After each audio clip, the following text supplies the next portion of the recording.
আখিরাতের জীবনটা দুনিয়ার জীবনের মতো না। দুনিয়ার জীবন আমরা যেমন যেমন দুনিয়াতে জন্মগ্রহণ করছি, এরপরে সারা জীবন এই দুনিয়াতেই থাকবো, এখানেই মৃত্যু পর্যন্ত। কিন্তু আখিরাতের জীবনটা ঠিক এমন না। আখিরাতের জীবনটা অন্যরকম।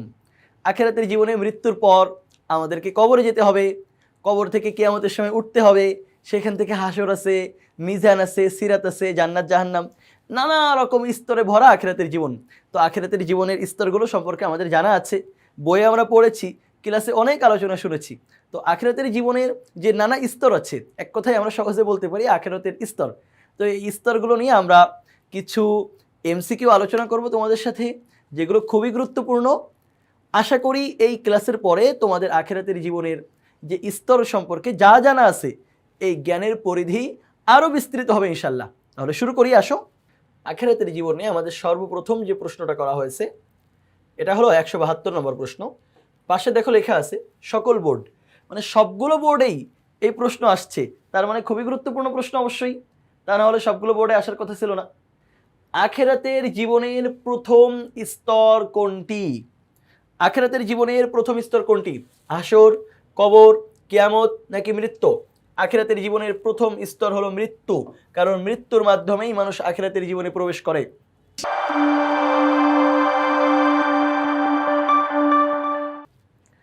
পরকালের প্রবেশদ্বার কোনটি? পরকালের প্রবেশদ্বার হলো কিয়ামত, হাসর, কবর নাকি মৃত্যু? পরকালের প্রবেশদ্বার হলো মৃত্যু। কোনটি চিরস্থায়ী জীবনের সূচনাপত্র? জান্নাত, জাহান্নাম, মৃত্যু নাকি কবর? চিরস্থায়ী জীবনের সূচনা পত্র হলো পর্ব হলো মৃত্যু। মৃত্যু সংক্রান্ত আমরা 3টা প্রশ্ন এখান থেকে জানলাম, যে আখিরাতের জীবনের প্রথম স্তর মৃত্যু, আখিরাতের জীবনের প্রবেশদ্বারও মৃত্যু, এবং সেই জীবনের সূচনা পর্ব যেটা, এটাও মৃত্যু। আমাদের জীবনের এক অনিবার্য সত্য, সবার জীবনে আসবে, কখন আসবে আমরা কেউ জানি না। আল্লাহ তাআলা আমাদের মৃত্যুটা ভালো দিন, সেই দোয়া করি। প্রত্যেক প্রাণীকেই মৃত্যুর স্বাদ গ্রহণ করতে হবে, এটা কোরআন মাজিদের আয়াত। প্রশ্ন করা হয়েছে আয়াতটি কোন সূরার, মানে এই আয়াতটা কোন সূরায় আছে? সূরা বাকারা, সূরা মাইদা, সূরা আলে ইমরান, সূরা নিসা। এই আয়াতটা আছে হলো সূরা আলে ইমরানে। বারজাখ জীবন শুরু হয় কিয়ামতের পর, মৃত্যুর পর, হাসরের পরে, শেষ বিচারের পরে। বারজাখ জীবন শুরু হয় মৃত্যুর পরে, কারণ আমরা জানি কবরের আরেক নামই হলো বারজাখ। তো বারজাখ জীবন তো শুরু হয় মৃত্যুর পরই। 177 নম্বর প্রশ্ন, মৃত্যুর পর থেকে কিয়ামত পর্যন্ত সময়কে কি বলে? বারজাখের জীবন, হাসর, মিজান নাকি সিরাত? মৃত্যুর পর থেকে কিয়ামত পর্যন্ত যে লম্বা একটা জীবন, এই সময় মানুষ হাসরও থাকে না, সিরাতেও থাকে না, মিজানেও থাকে না, যেখানে থাকে সেটা হলো বারজাখের জীবন। কবরের অপর নাম কি? এতক্ষণ ধরে আলোচনা করে আসছি, বারজাখ, হাসর, কিয়ামত অথবা আখিরাত না। কবরে যে সকল ফেরেশতা মৃত ব্যক্তিকে প্রশ্ন করবেন তাদেরকে বলা হয় কিরামান কাতিবিন? অবশ্যই না, কারণ কিরামান কাতিবিন আমাদের আমলনামা লেখে, তারা এই ফেরেশতা না। জিব্রাইল, ইসরাফিল না, ইসরাফিল, মিকাইল এটাও না, মুনকার নাকির, এটাই সঠিক। কবরে যেই ফেরেশতা আমাদেরকে প্রশ্ন করবে সেটা হলো মুনকার নাকির। মুনকার ও নাকির ফেরেশতাদ্বয় কবরে কাদেরকে 3টি প্রশ্ন করবে? সকল মানুষ, ইমানদারগণ, পাপীগণ, মুত্তাকিগণ, সকল মানুষকে এই প্রশ্নের সম্মুখীন হতে হবে। এমনকি আমাদের এটাও জানা আছে, যাদেরকে কবর দেওয়া হবে না তাদেরকেও এই 3টা প্রশ্নের সম্মুখীন হতে হবে। সকল মানুষকেই এই 3টা প্রশ্নের সম্মুখীন হতে হবে। কবরে ফেরেশতারা মৃত ব্যক্তিকে কয়টি প্রশ্ন করবেন? 2, 3, 4, 5। কবরে ফেরেশতারা মৃত ব্যক্তিকে প্রশ্ন করবেন হলো 3টা।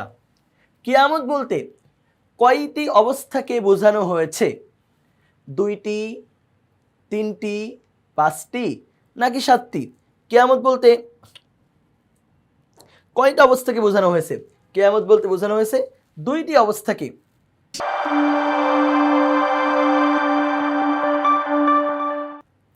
হাসর শব্দের অর্থ কি? দাড়িপাল্লা, অনুরোধ, রাস্তা, মহাসমাবেশ। হাসরুন শব্দের অর্থ মহাসমাবেশ, জমা হওয়া, একত্রিত হওয়া। তো এইখানের যে 4টা দেওয়া আছে পয়েন্ট, এর মধ্যে অবশ্যই সঠিক উত্তর হলো ঘ। হাসর শব্দের অর্থ মহাসমাবেশ। পরকালে মানুষের আমলনামা কখন হাতে দেওয়া হবে? কবরে, হাসরের মাঠে, মিজানে নাকি ফুলসিরাতে? কখন পরকালে মানুষের আমলনামা মানুষের হাতে দেওয়া হবে? মানুষের আমলনামা যখন মানুষের হাতে দেওয়া হবে, এটা হলো হাসরের মাঠে। মানুষের আমলনামা মানুষের হাতে দেওয়া হবে হাসরের মাঠে। আখিরাতের জীবনের পঞ্চম স্তর কোনটি? আখিরাতের জীবনের অনেকগুলো স্তর আছে আমরা জানি, তো আখিরাতের জীবনে আমাদেরকে প্রশ্ন করা হলো পঞ্চম স্তর কোনটি? আখিরাতের জীবনের পঞ্চম স্তর হলো মিজান। আল্লাহ তাআলা বলেন, আর আমি কিয়ামতের দিন ন্যায় বিচারের মানদণ্ড স্থাপন করব। আমি কিয়ামতের দিন ন্যায় বিচারের মানদণ্ড স্থাপন করব। এখানে কিয়ামতের দিন বলতে বোঝানো হয়েছে প্রলয় দিবসকে, পরকালকে, বিচার দিবসকে নাকি পুনরুত্থান দিবসকে? কোনটা কিয়ামতের দিন দ্বারা উদ্দেশ্য?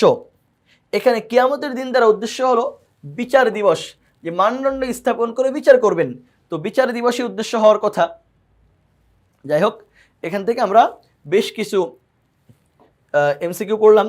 আমাদেরকে পরের পেজে যাইতে হবে, পরের পেজে আমরা চলে যাই, সেখানে আমরা 187 নম্বর এমসিকিউ পাবো ইনশাল্লাহ বিজনিল্লাহ। আল্লাহু আকবার, আল্লাহু আকবার। কিসে বিশ্বাস ছাড়া মুমিন ও মুত্তাকি হওয়া যায় না? কোন বিষয়ের বিশ্বাস ছাড়া একজন ব্যক্তি মুমিন বা মুত্তাকি হতে পারে না? আমাদেরকে এটা দেখতে হবে। এখানে কি কি পয়েন্ট দেওয়া আছে? দানশীলতাই, আতিথেয়তাই, সিরাত নাকি উদারতাই? কোন বিষয়ের বিশ্বাস ছাড়া একজন ব্যক্তি মুমিন বা মুত্তাকি হতে পারে না? দানশীলতায় বিশ্বাস করা এটা ইমানের জন্য খুবই গুরুত্বপূর্ণ কোনো কিছু না। আতিথেয়তাই না, উদারতা বা সিরাত না। তাহলে কোনটা হবে? সঠিক উত্তর হবে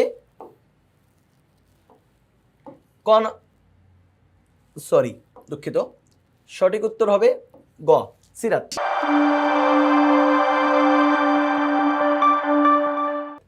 যা দ্বারা মানুষের পাপ পুণ্যের হিসাব করা হবে তাকে কি বলে? যা দ্বারা মানুষের পাপ পুণ্যের হিসাব করা হবে তাকে কি বলে? মিজান, বারজাখ, সিরাত নাকি শাফাত? মানুষের পাপ পুণ্যের হিসাব যেটাকে করা হবে সেটা হলো মিজান, দাড়িপাল্লায় মাপা হবে। মিজান শব্দের অর্থ দাড়িপাল্লা, তোমাদের জানা আছে।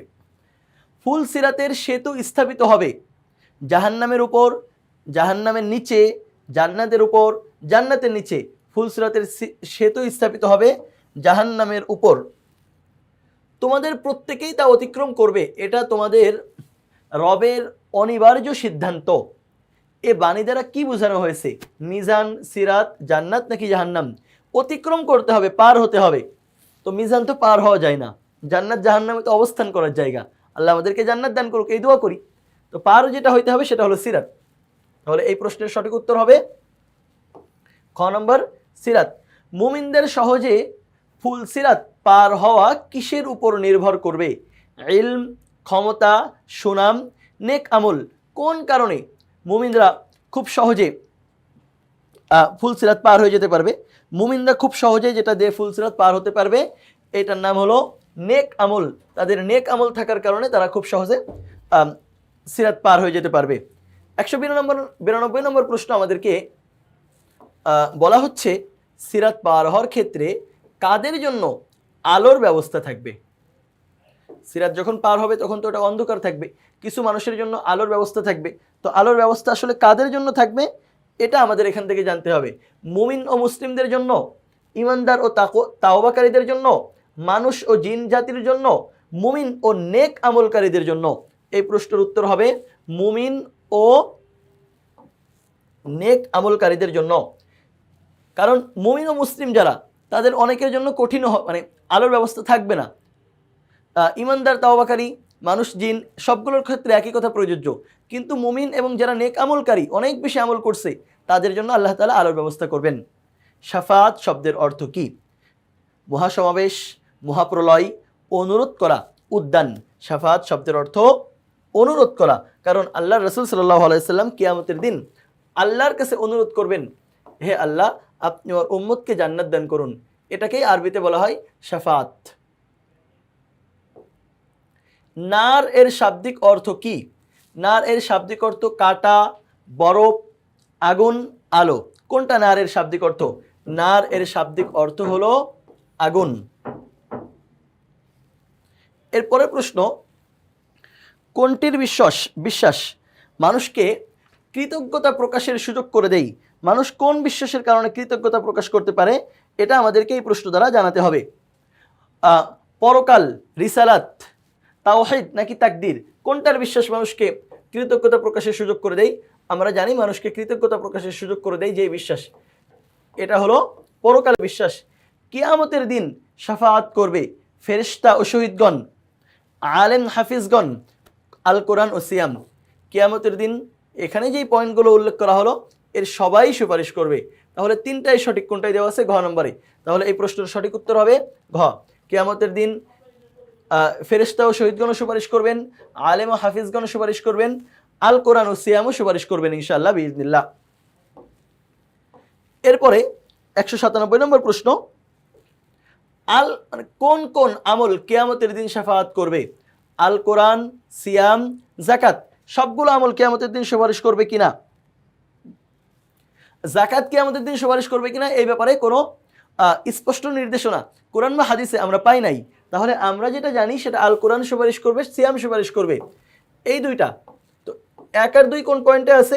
আমরা দেখছি 1 আর 2 আছে ক নম্বর পয়েন্টে, সুতরাং ক নম্বর সঠিক। জাহান্নামী তাদের আবাস যারা সীমা লঙ্ঘন করে, দুনিয়ার জীবনকে প্রাধান্য দেয়, নফল ইবাদত করে না। দেখো, নফল ইবাদত না করার জন্য কারো জাহান্নামে যাওয়া লাগবে না, কিন্তু সীমা লঙ্ঘন করলে মানুষ জাহান্নামে যাবে। দুনিয়ার জীবনকে প্রাধান্য দিলেও মানুষ জাহান্নামে যাবে। তাহলে 1 আর 2 কোনটায় আছে? 1 আর 2 আছে হলো ক নম্বরে। সুতরাং এই প্রশ্নের সঠিক উত্তর হবে ক।